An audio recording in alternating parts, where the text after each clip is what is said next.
Hello? Hey, it's David. How are you doing? We're heading to a safe house in Accra, We're probably about 30 minutes from your live location now. run by gay activists. Okay. Can we carry in the cameras, or we need to keep the cameras in boxes? I think let's carry it in boxes. Thank you for having us. We're meeting Joe.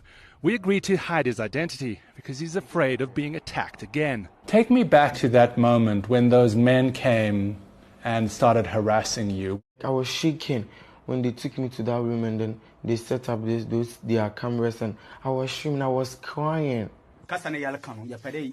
His crime, the gang of men say, approaching another man. Is it true that you told him that you like him, they ask. Yes, he whispers. Like, how can this happen to me? They beat me around 9 to 11. All those times, like, they were beating me. I wanted to kill myself. For me, when I saw this video, I was like, it would be better I kill myself because I have nowhere to go. And your dad threw you out? Yeah. And what was that moment like? I cried like never before. Often captured in videos too graphic to show and shared on social media. Part of a pattern of brutal verbal and physical attacks by vigilantes to humiliate LGBTQ Ghanaians.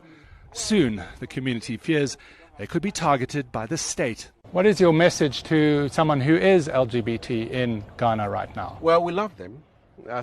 We always say, we love them. But you want to send them to prison? No, we are asking them not to do it. A draft law to be debated in weeks coerces LGBTQ Ghanaians to choose between jail time and so-called conversion therapy, seen by UN experts as torture. It prosecutes same-sex displays of affection, even punishes activists supporting the community. Activists call it a homophobe's dream. Today, in 2021, you believe that someone who supports openly the LGBT community should potentially go to prison for 10 years? Of course. Why is because that? it's against our culture. It's against our norm. It's against our tradition.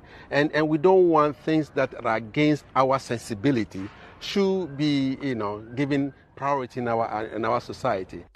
Tragically, the LGBTQ community here says that tolerance was slowly improving in Ghana. And I know that African cultures are cultures of tolerance, diversity, acceptance and participation. When they opened a support centre in January, it rallied conservative lawmakers who say that being gay is un-African, a Western import. Backed by powerful religious groups, the leadership of the million-strong Pentecostal church say LGBTQ organizations are a national security threat. We're struggling a little bit to get hold of someone. But they refuse to speak to us. We talk to our leadership. To the leadership. Yes. And their security stopped us from filming. We're just trying to speak to some people. It's not allowed. It's not allowed. The religious support for the bill here is absolute. It's one thing promoting the values of the church. It's another thing to prosecute those who are identifying like this. So why take that extra step? It is not the values of the church. It's the values of the human species. The human being is created to be in a family and to propagate itself. It's not just the church. If the same Bible told people to love thy neighbor as thyself, why would you want to torture your own neighbor? Why would you want to torture your child? This prominent gay activist has already gone underground. The draft bill calls on all Ghanaians to hand in their LGBTQ neighbors for prosecution. People are waiting for the bill to pass so that they can actually beat you up. They can actually pick you and do whatever they want with you. The limited space Ghanaians like Joe had just to be themselves could soon vanish, and they'll need to move further into the shadows. What is your message to those politicians? We are all human beings. Their sons and their daughters can be like me. My answer for them is they should put a stop to it.